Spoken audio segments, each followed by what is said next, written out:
नमस्कार, मैं सुनीता कथा मंथन में आप सबका स्वागत करती हूँ। कथा मंथन में आज सुनिए कमलेश्वर जी की कहानी चप्पल। कमलेश्वर जी की अन्य कहानियां आपको हमारी प्लेलिस्ट से मिल जाएंगी, लिंक आपको आई बटन में मिल जाएगा। कहानी बहुत छोटी सी है। मुझे ऑल इंडिया मेडिकल इंस्टीट्यूट की 7वीं मंजिल पर जाना था। आईसीयू में गाड़ी पार्क करके चला तो मन बहुत ही दार्शनिक हो उठा था। कितना दुख और कष्ट है इस दुनिया में। लगातार एक लड़ाई मृत्यु से चल रही है और उस दुख और कष्ट को सहते हुए लोग सब एक से हैं। दर्द और यातना और दर्द यातना ही है, चाहे वह किसी की हो। इसमें इंसान और इंसान के बीच भेद तो नहीं किया जा सकता। दुनिया में हर माँ के दूध का रंग एक है, खून और आंसुओं का भी। दूध, खून और आंसुओं का रंग कभी नहीं बदलता। शायद उसी तरह दुख, कष्ट और यातना के रंगों का भी बंटवारा नहीं किया जा सकता।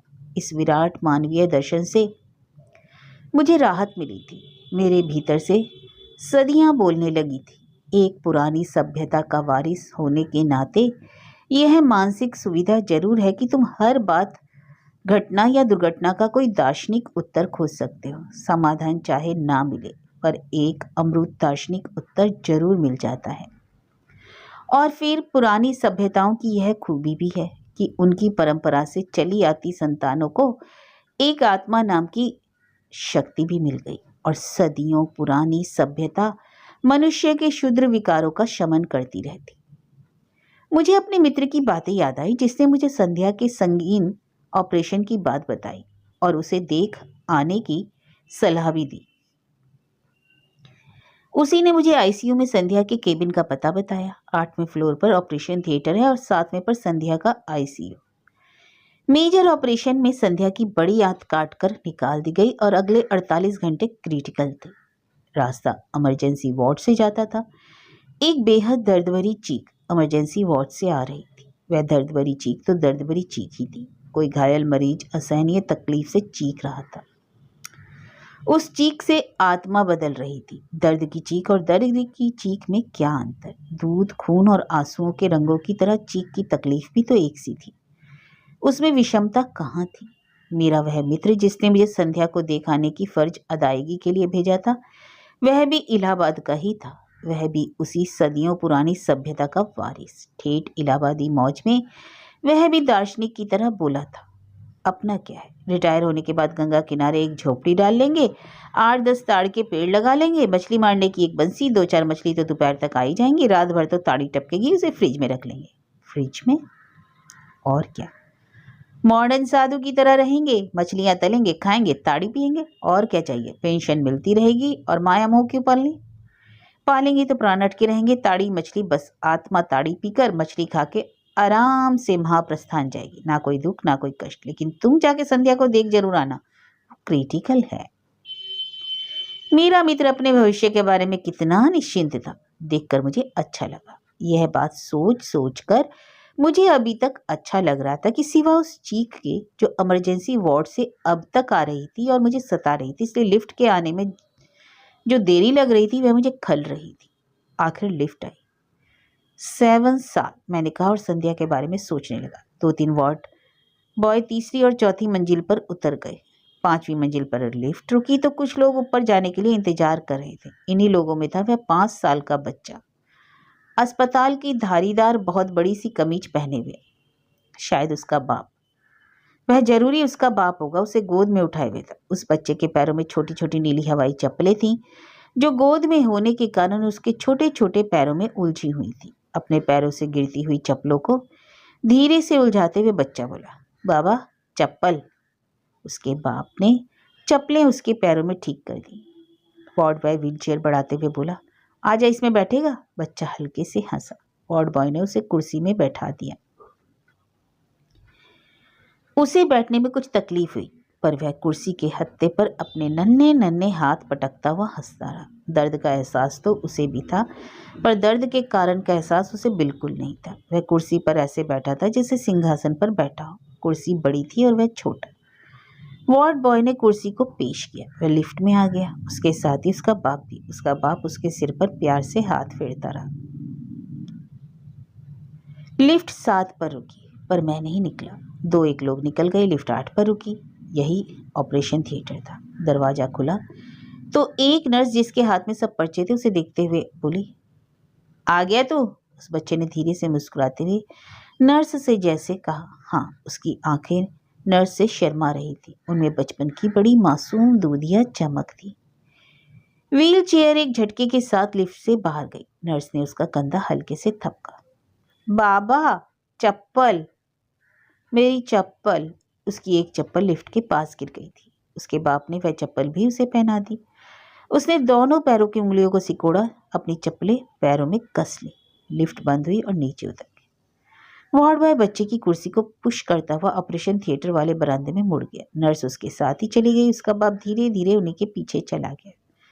तब मुझे याद आया, मुझे तो 7वीं मंजिल पर जाना था। संध्या तो वहीं थी। मैं सीढ़ियों से एक मंजिल उतर आया। संध्या के डॉक्टर पति ने मुझे पहचाना और बढ़कर मुझसे हाथ मिलाया।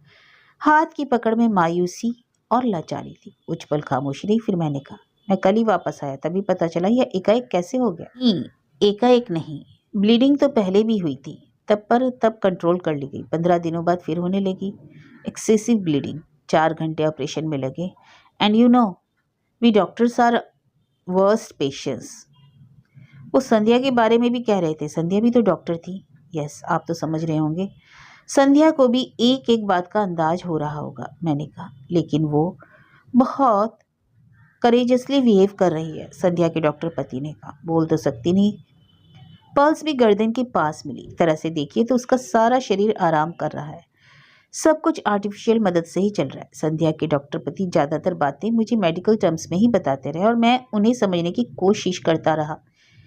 बीच बीच में इधर उधर की बातें भी करता रहा। संध्या का भाई भी आज सुबह पहुंच गया। किसी तरह उसे जापान होते हुए टिकट मिल गया, उन्होंने बताया। बहुत अच्छा हुआ, मैंने कहा। आप देखना चाहेंगे? हाँ, अगर पॉसिबल हो तो आइए, देख तो सकते हैं। भीतर जाने की इजाज़त नहीं। वैसे तो सब डॉक्टर फ्रेंड्स ही हैं, पर नहीं, वो ठीक है। वो बोल भी नहीं सकती। वैसे आज कॉन्शियस है। कुछ कहना होता है तो लिख के बता देती है, उन्होंने कहा। और एक केबिन के सामने पहुंचकर उन्होंने इशारा किया। मैंने शीशे की दीवार से संध्या को देखा। वह पहचान में नहीं आई। 2 डॉक्टर और नर्स अटेंड भी कर रहे थे और फिर इतनी नलियां और मशीनें थी कि उनके बीच संध्या को पहचानना मुश्किल भी था। संध्या होश में थी, डॉक्टर को देख रही थी। डॉक्टर उसका एक हाथ सहलाते हुए उसे कुछ बता रहा था। मैंने संध्या को इस हाल में देखा तो मन उदास हो गया। वह कितनी लाचार थी। बीमारी और समय के सामने आदमी लाचार ही होता है, कुछ कर नहीं पाता। मैंने मन ही मन संध्या के लिए प्रार्थना की कि किससे की यह नहीं मालूम।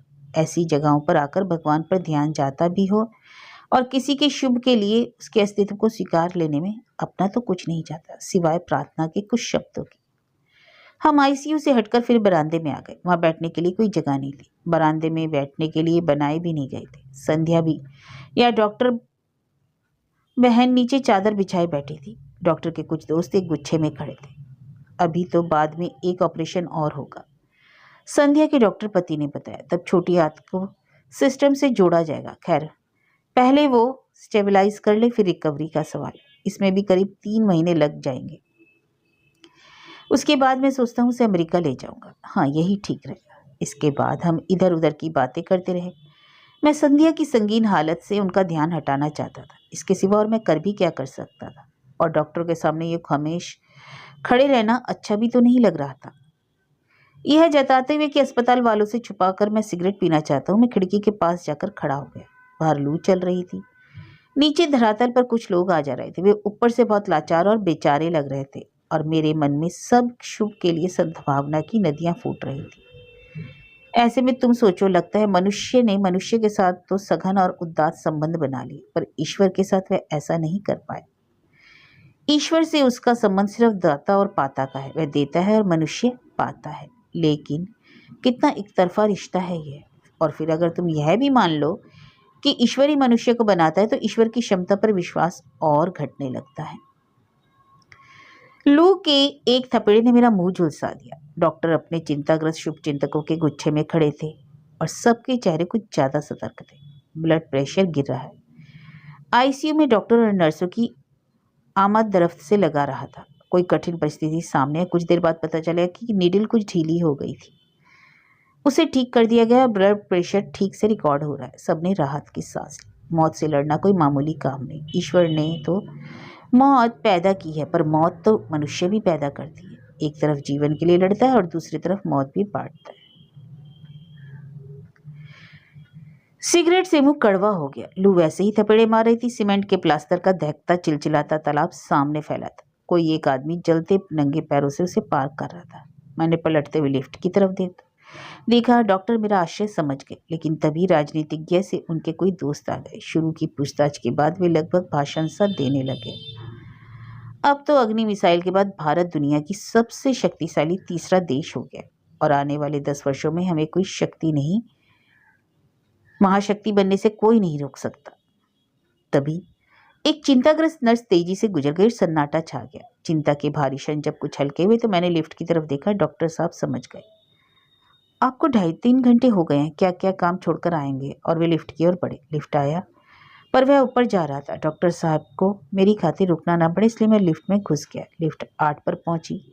वहाँ ज़्यादा लोग नहीं थे, पर एक स्ट्रेचर था और 2-3 लोग। स्ट्रेचर भीतर आया, उसी के साथ लोग भी। स्ट्रेचर पर चादर में लिपटा वही बच्चा पड़ा था, बेहोश था। वह ऑपरेशन के बाद लौट रहा था।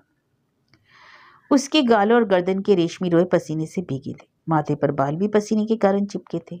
उसका बाप एक हाथ में ग्लूकोज की बोतल पकड़े था। ग्लूकोज की नली की सुई उसकी थकी और दूध भरी बाह की धमनी में लगी हुई थी। उसका बाप लगातार उसे देख रहा था। वह शायद पसीने से माथे पर चिपके उसके बालों को हटाना चाहता था, इसलिए उसने दूसरा हाथ ऊपर किया, पर उस हाथ में बच्चे की चप्पलें उसकी उंगलियों में उलझी हुई थी। वह छोटी छोटी नीली हवाई चप्पलें। मैंने बच्चे को देखा, फिर उसके निरह बाप को। मेरे मुंह से अनायास निकल ही गया, इसकी टांग काटी गई है। वार्ड बॉय ने बाप की मुश्किल हल कर दी। ओह, कुछ हो गया था? मैंने जैसे उसके बाप से पूछा। वह मुझे देखकर चुप रह गया और उसके होंठ कुछ बुदबुदाकर थम गए, लेकिन वह चुप नहीं रह सका। एक पल बाद ही बोला, जांघ की हड्डी टूट गई थी। चोट लगी थी? नहीं, सड़क पार कर रहा था, एक गाड़ी ने मार दिया, वह बोला। और उसने मेरी तरफ जैसे देखा जैसे टक्कर मारने वाली गाड़ी मेरी ही थी। फिर वह वीतराग होकर अपने बेटे को देखने लगा। 5वीं मंजिल पर लिफ्ट रुकी। बच्चों का वार्ड इसी मंजिल पर था। लिफ्ट में आने वाले कई लोग थे। वे सब स्ट्रेचर निकाले जाने के इंतजार में बेसब्री से रुके थे। वार्ड बॉय ने झटका देकर स्ट्रेचर निकाला तो बच्चा बोरे की तरह हिल गया। अनायास ही मेरे मुंह से निकल गया, धीरे से, ये तो बेहोशाई से क्या पता। स्ट्रेचर को बाहर पुश करते हुए वार्ड बॉय ने कहा।